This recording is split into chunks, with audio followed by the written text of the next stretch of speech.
అత్యంత పాపులేషన్ కలిగిన సిటీ అయిన బెంగళూరు తమ 500 ఇయర్స్ చరిత్రలో మొదటిసారి ఇంత తీవ్రమైన నీటి కొరతతో బాధపడుతుంది. సిటీలో సుమారు 257 పాయింట్స్లో చాలా తీవ్రమైన నీటి కొరత ఉన్నట్టు బెంగళూరు మున్సిపాలిటీ ఐడెంటిఫై చేసింది. అయితే ఈ ప్లేసెస్కి రోజు విడిచి రోజు వాటర్ అయితే సప్లై చేస్తుంది. కాకపోతే ఇంకా వర్షాలకి 3 నెలలు ఉండగా ఈ సమస్య ఇంకా తీవ్రమయ్యే ఛాన్సెస్ అయితే చాలా ఉన్నాయి. అసలు బెంగళూరుకి ఈ స్థితి ఎలా వచ్చింది? ఇంత నీటి కొరత ఎందుకు అవుతుంది? ఇది తెలుసుకునే ముందు మనం ఫస్ట్ బెంగళూరు యొక్క జాగ్రఫీ గురించి తెలుసుకుందాం. అండ్ బెంగళూరు యొక్క నీటి సప్లై అసలు ఎక్కడి నుంచి వస్తుంది అనేది కూడా తెలుసుకుందాం. బెంగళూరు సిటీ అన్అఫీషియల్గా ఒక హిల్ స్టేషన్ అని మీకు తెలుసా? ఈ అద్భుతమైన సిటీ సీ లెవెల్ కన్నా 900 మీటర్స్ ఎత్తులో ఉంటుందన్నమాట. దీనివల్ల ఈ సిటీకి చాలా అడ్వాంటేజెస్ కూడా ఉన్నాయి, డిసడ్వాంటేజెస్ కూడా ఉన్నాయి. ఒక ముఖ్యమైన అడ్వాంటేజ్ ఏంటంటే ఈ ఎత్తులో ఉండటం వల్ల బెంగళూరు యొక్క క్లైమేట్ కొంచెం చల్లగా ఉంటుంది. మీరు వినే ఉంటారు కదా, మీ ఫ్రెండ్స్ కానీ మీ బంధువులు కానీ ఎవరైతే బెంగళూరులో ఉంటున్నారో వాళ్ళు చెప్తారు బెంగళూరులో క్లైమేట్ చాలా బాగుంటుంది, చాలా చల్లగా ఉంటుంది అని. అండ్ ఈ క్లైమాటిక్ కండిషనే మన హైదరాబాద్ ఇంకా బెంగళూరుకి ఒక కంపారిజన్ పాయింట్గా ఎన్నో ఏళ్ళ నుంచి ఉంటుంది. ఇంత ఎత్తులో ఉండడం వల్ల ఈ సిటీకి ఒక మేజర్ డిసడ్వాంటేజ్ ఏంటంటే బెంగళూరుకి మెయిన్ వాటర్ రిసోర్స్ అన్నది శ్రీ కృష్ణరాజసాగర్ రిజర్వాయర్ నుంచి వస్తుంది. అయితే ఈ రిజర్వాయర్ నుంచి వాటర్ సిటీకి తరలించాలంటే పంప్స్ ద్వారా లిఫ్ట్ చేయాల్సి వస్తుంది, ఏదైతే చాలా ఎనర్జీ ఇంటెన్సివ్ పని అనమాట. ఈ రిజర్వాయర్ కనెక్షన్ అన్నది డైరెక్ట్గా సిటీ కోర్కే చేసి ఉన్నదన్నమాట. అండ్ సిటీ పెరిఫెరల్ అంటే సిటీకి మిగతా ఏరియాలోని ఈ యొక్క కనెక్షన్ విస్తరింపజేయాల్సిన అవసరం అయితే చాలా ఉంది. అండ్ గవర్నమెంట్ కూడా దీని మీద వర్క్ చేస్తుంది. బెంగళూరు గ్రౌండ్ వాటర్ మీద కూడా చాలా డిపెండ్ అయి ఉంటుంది.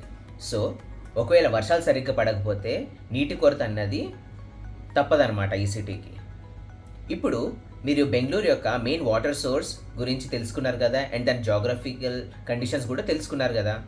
అయితే ఇప్పుడు ఈ నీటి కొరత ఎందుకు వచ్చిందో అన్నది రీజన్స్ మనం ఇప్పుడు తెలుసుకుందాం.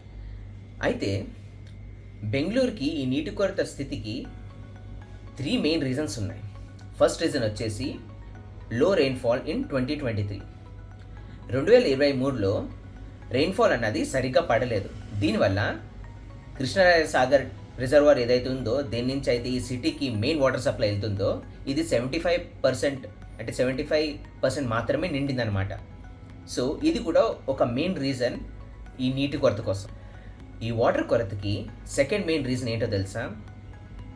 Degradation of lakes. బెంగళూరు సిటీకి ఇంకొక పేరు ఉందండి, సిటీ ఆఫ్ 1000 లేక్స్ అని. ముందు ఈ సిటీలో చాలా చెరువులు ఉండేవి. కాకపోతే ఈ ఐటీ బూమ్ వల్ల సిటీ చాలా త్వరగా శరవేగంగా ఎక్స్పాండ్ అవ్వడం మొదలుపెట్టింది.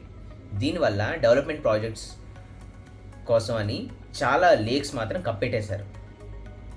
అండ్ చాలా లేక్స్ని సరిగ్గా పట్టించుకోకపోవడం వల్ల పొల్యూషన్కి గురయ్యి ఇవి కూడా చాలా డేంజర్ స్థితిలో అయితే ఉన్నాయి.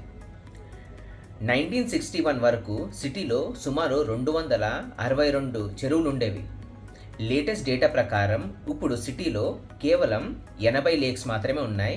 అండ్ ఈ లేక్స్లో 90% అంతరించిపోవచ్చు. మూడో మెయిన్ రీజన్ ఏంటంటే ఓవర్ కన్సంప్షన్ ఆఫ్ వాటర్. మీకు తెలుసు కదా, బెంగళూరుని సిలికాన్ వ్యాలీ ఆఫ్ ఇండియా అంటారు. ఈ ఐటీ బూమ్ వల్ల చాలామంది వేరే స్టేట్స్ నుంచి ఈ సిటీకి వచ్చి సెటిల్ అవ్వడం స్టార్ట్ అయింది. అయితే దీంతో వాటర్ వాడకం అన్నది చాలా శరవేగంగా పెరిగింది. ఫర్ ఎగ్జాంపుల్, సిటీ మున్సిపాలిటీ లెక్కల ప్రకారం సిటీలో సుమారు 4 లక్షల ప్రైవేట్ బోర్వెల్స్ ఉన్నాయి. దీంతో మీరు అంచనా వేయొచ్చు వాటర్ వాడకం ఎంత ఎక్కువగా ఉందో సిటీలో. సో ఇవ్వండి 3 మెయిన్ రీజన్స్ బెంగళూరు యొక్క వాటర్ స్కార్సిటీకి. అయితే గవర్నమెంట్ ప్రస్తుత సిచ్యువేషన్ హ్యాండిల్ చేయడానికి చాలా మెథడ్స్ అయితే యూజ్ చేస్తుంది.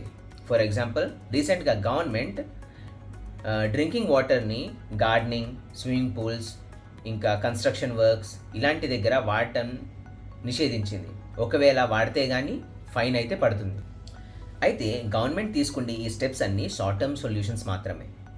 గవర్నమెంట్ త్వరలోనే ఈ ప్రాబ్లంకి పర్మనెంట్ సొల్యూషన్ కనిపెడుతుందని ఆశిద్దాం. బెంగళూరు లాగే హైదరాబాద్ కూడా వాటర్ స్కాసిటీ థ్రెట్ అయితే చాలా ఉంది. మన హైదరాబాద్ సిటీ అన్నది చాలా వేగంగా పెరుగుతుంది, ఎక్స్పాండ్ అవుతుంది అండ్ త్వరలోనే తన క్యారింగ్ కెపాసిటీని రీచ్ అవుతుంది.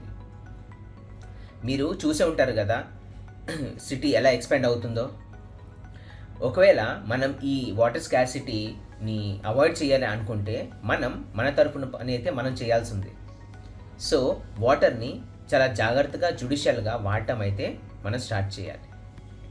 వీడియో కానీ మీకు నచ్చినట్టయితే లైక్ చేయండి, ఛానల్కి సబ్స్క్రైబ్ చేసుకోండి అండ్ మీ వ్యూస్ని కమెంట్ రూపంలో తెలియజేయండి. Thank you.